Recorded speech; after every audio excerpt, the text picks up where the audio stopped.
ते सुजाण नागरिक झालं पाहिजे, घडलं पाहिजे, यासाठी शिक्षण व्यवस्था आहे. खरं म्हणजे आपली शिक्षण व्यवस्था ही पारंपरिक पद्धतीने आपल्याला शिकवते, आपण परीक्षा देतो, दुसऱ्या वर्गात जातो, पण त्याच्यासोबत जे अभ्यासेतर उपक्रम असतात त्या उपक्रमातून आपलं व्यक्तिमत्व घडवण्याचं काम केलं जातं.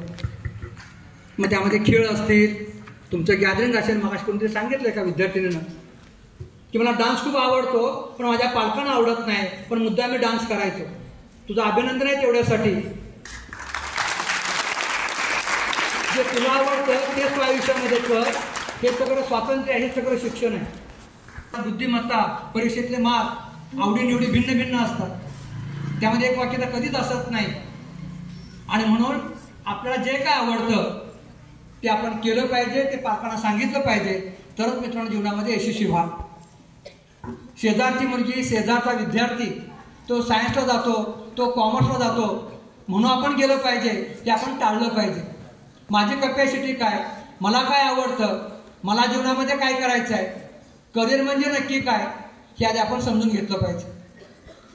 आपल्या सरांनी या गोष्टी आपल्या सर्वांना सांगितलेल्या आहेत. मित्रांनो, मी ज्यावेळी 11वी पास झालो 84 साली आणि कोल्हापूरला माझ्या काकाने नेलं. कोल्हापूर महानगरपालिकेचं कॉलेज, KMC कॉलेज रंकाळ स्टँडच्या बाजूला आहे. हुशार मुलांची फॅकल्टी, कॉमर्स म्हणजे त्यातल्या त्यात, आणि आर्ट्स म्हणजे एकदम कमी मार्क असलेले विद्यार्थी. पण आर्ट्स एवढी तुम्हाला संधी कुठल्याही फॅकल्टीमध्ये मिळत नाही. अशी एकमेव फॅकल्टी आहे जी आर्ट्स फॅकल्टी आहे, आणि आर्ट्स फॅकल्टीतून तुम्ही तुमचं करिअर करू शकता.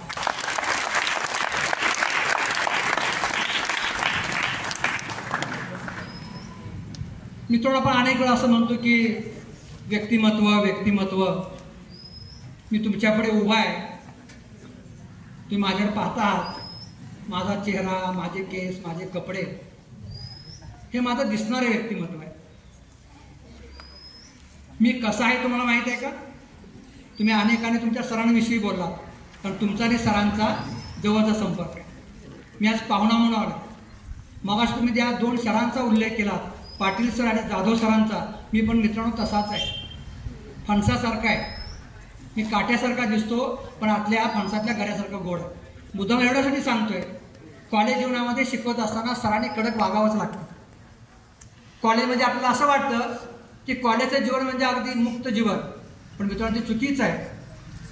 11, 12वी, 10वी हे तुमच्या आयुष्यातला पहिला टप्पा आहे, आणि जेव्हा तुम्ही पहिल्या टप्प्यात जेव्हा तुम्ही दुसऱ्या टप्प्यामध्ये जाता तो 12वीचा टप्पा आहे. आणि खऱ्या अर्थाने 12वी नंतर तुमच्या करिअरला संधी किंवा सुरुवात होते. 10वीला चांगले गुण मिळाले, तुम्ही फॅकल्टी चॉईस करा. 12 नंतर तुम्ही ठरवलं पाहिजे 10वीला असताना की मला काय व्हायचं आहे, मला कुठे जायचं आहे. इथून आपण स्टँडवरती गेलो जर माहीत नसेल मला कुठं जायचं आहे, तर आपण तिथं गोंधळून पडू की मला कोल्हापूरला जायचं आहे, वैभवला जायचं की खारेपाटणला जायचं आहे. पण मला हे माहीत पाहिजे की मला कोल्हापूर गाडीने जायचं आहे. मग तुम्ही साळवणला उतरा किंवा कळ्यात उतरा, पण आपला रूट माहीत पाहिजे. आयुष्यामध्ये रूट ठरवा, ध्येय निश्चिती करा, त्यासाठी मेहनत करा, त्यासाठी जिद्द ठेवा, आणि मित्रांनो प्रामाणिक प्रयत्न करा. जीवनामध्ये यश मिळतं हे आपल्याला अनेकांच्या उदाहरणावर आपल्याला पाहता येतं. मॅडमने सांगितलं, जीवनामध्ये पैशासाठी माणसं जगतात आणि जगण्यासाठी पैसा लागतो. सुख आणि समाधान यातलं अंतर, हे शब्द, तुम्ही अजून लहान आहात, तुम्ही थोडेसे आता समजदार आहात, आपणही समजदार आहात. मित्रांनो, जीवनामध्ये पैसा मिळेल नोकरीच्या माध्यमातून, व्यवसायाच्या माध्यमातून, तुम्ही जे करिअर निवडाल त्याच्यातून, पण तुम्हाला सुख मिळेलच असं नाही, समाधान मिळेलच असं नाही. समाधान हे मानण्यावरती आहे, कारण मनुष्य कधी सुखी होतच नाही. मी सांगितलं की माझ्या काळात आम्ही चालत यायचो. कधी कधी खेडेगावातून बैलगाड्या यायच्या, ST लांब असली की हॉर्न वाजायचा, आम्ही रस्त्याच्या बाजूला उभा राहायचो. म्हणजे मी माझं कर्तव्य बजावत असताना तुम्ही विद्यार्थी म्हणून तुम्हाला सरांनी ज्या ज्या सूचना दिल्या, बाळांनो अभ्यास करा. तुमची पूर्वपरीक्षा झाली असेल, तुमचे निकाल तुम्हाला सांगितले असतील, विशेषतः गणित, इंग्रजी विषय आपले अवघड असतात, आवडीचे नसतात, आणि आपल्याला ते टफ जातात. सायन्स विषय असतो, आणि सर ते आपली तयारी करून घेतात आणि आपल्याला सांगतात की बाबा इकडे थोडं लक्ष दे, तुला अजून याच्यामध्ये मार्क वाढले पाहिजे. कधी आपण मनावरती घेतो, कधी मनावरती घेत नाही. जे लोक मनावरती घेतात ते अभ्यास करतात, चांगल्या मार्काने पास होतात, निकालपत्रक आपल्या हातामध्ये येतं आणि त्याच विषयाला नेमके कमी मार्क मिळालेले असतात. त्यावेळी मित्रांनो आठवतं सरांचं ऐकलं असतं बरं झालं असतं, पण मित्रांनो वेळ निघून गेलेली असते आणि म्हणून अजून वेळ गेलेली नाही. जो विषय आपला कच्चा आहे, अजून अभ्यास झालेला नाही, जसं मगाशी सांगितलं मॅडमने की हेल्थ इज वेल्थ, पहिला ते आरोग्य सांभाळा. हे आमिषाला बळी न पडता आपण आपल्या बुद्धीचा सारासार विचार करून चांगलं काय आणि वाईट काय, सत्य काय आणि असत्य काय याचा आपण कायम विचार केला पाहिजे. मगाशी विद्यार्थ्यांनी सांगितलं, तेव्हा सरांनी सुद्धा कमेंट्स केली की फॅनला ओढणी बांधली होती आणि खाली त्या क्वाटला बांधली होती.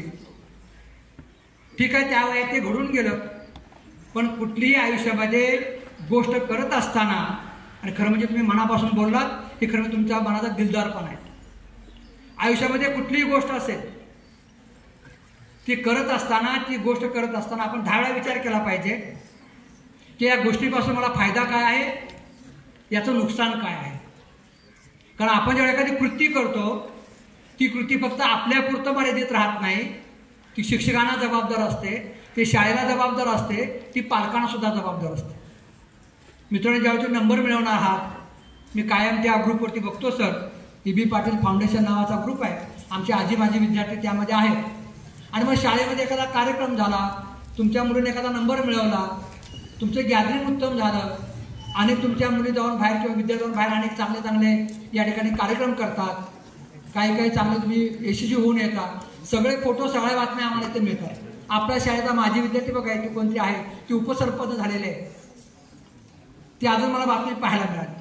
कारण ते आमच्या नंतरचे आहेत, मी त्यांना प्रत्यक्ष ओळखत नाही आहे, पण ग्रुपवरती आहेत. आपल्या बाबतीमध्ये खूप आहे अज्ञान या अर्थाने की आपल्याला कधी कधी चुकीच्या गोष्टी सांगितल्या जातात. कारण सर मलाही माहीत आहे, आपण जे विद्यार्थी, आपण शिक्षक म्हणून जे शिकवतो ते आपण पुस्तकाच्या बाहेर ते शिकू शकत नाही. आणि मुलाने जर पुस्तकाच्या बाहेर ते उत्तर लिहिलं तर तुम्हाला गुण मिळत नाही. आणि म्हणून जे पाठ्यपुस्तकात, अभ्यासक्रमात जे ठरवलंय, सांगितलंय ते आपण मुलांना सांगतोच. त्याच्या बाहेरचं जर तुम्हाला काय सांगितलं ते खरं नॉलेज, खरं ज्ञान, तर मित्रांनो त्यातून कधी कधी गैरसमज पसरवला जातो. मला आळस येतोय, मला कंटाळा येतोय, वेळ कुणासाठी मित्रांनो थांबत नाही. आणि म्हणून आपण वेळेसोबत चाललो पाहिजे. तो वेळेसोबत चालला, तो वेळेला सामोरं गेला, तो जीवनामध्ये यशस्वी झाला. हे आपल्या यशस्वी जीवनाचा महत्त्वाचा मंत्र आहे. आणि सर्वात महत्त्वाचा आहे की म्हणजे मित्रांनो अंधश्रद्धा. आपल्यापैकी अनेक जण, हा विषय वेगळा आहे पण मी थोडक्यात सांगतो, विषय आला म्हणून. आपण सर्वजण देवाला मानतो, मानलंच पाहिजे, कारण या सृष्टीचा कोणते निर्माता आहे ते 100% खरं आहे. पण अमुक एक देव नवस केला की पावतो, मला परीक्षेमध्ये एवढे टक्के मार्क मिळवू देत, मी तुला 5 नारळाचा नारळ देतो किंवा तोरण देतो, ही मात्र अंधश्रद्धा आहे. आणि त्या युद्धामध्ये एक राजा दुसऱ्या राजाचा पराभव करतो आणि त्या वाड्याला, संपूर्ण शहराला, नगराला आग लावली जाते. आगीमध्ये लोक होरपळत असतात, जीवाचं रान करत असतात, पळापळी करत असतात. त्या वाड्यावर एका चिमणीचं घरटं असतं. चिमणीला वाटतं की आता माझी ती छोटी बिटी जी पिल्लं आहेत ती आता मरून जाणार, काही राहणार नाही शिल्लक. काही लोक, तिथले काही शिपाई पाणी आणून त्या वाड्यावरती मारण्याचा प्रयत्न करतात.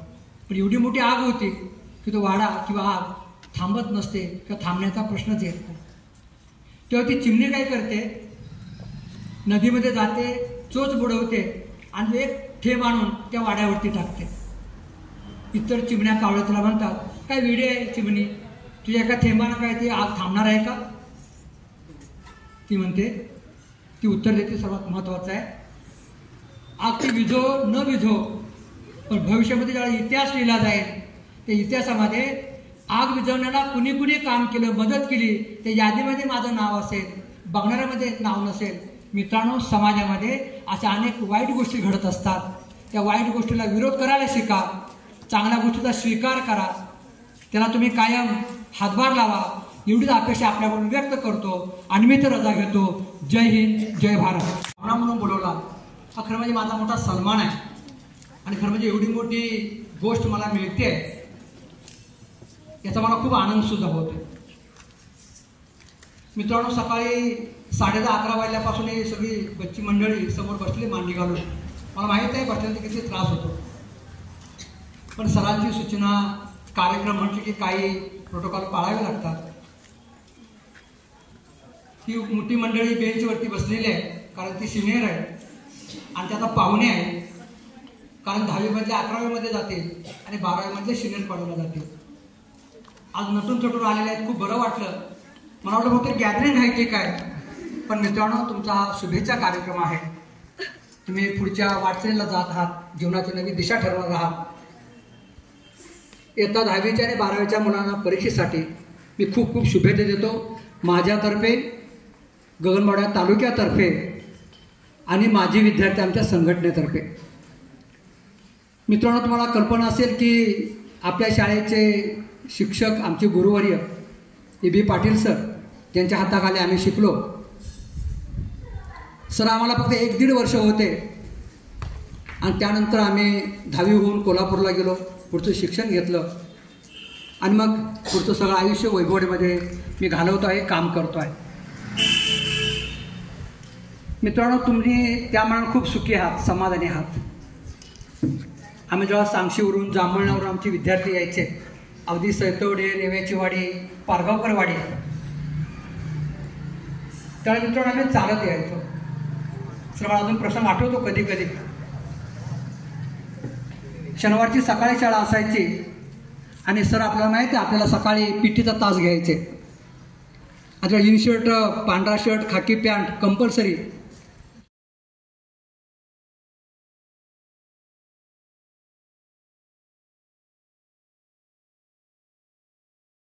मुलींनी आणि मुलांनी जी आपली मनोगत व्यक्त केली, काहींनी अतिशय प्रांजळपणे मनापासून मनोगत व्यक्त केली, तशी मुलांनी व्यक्त करावी अशी अपेक्षा होती.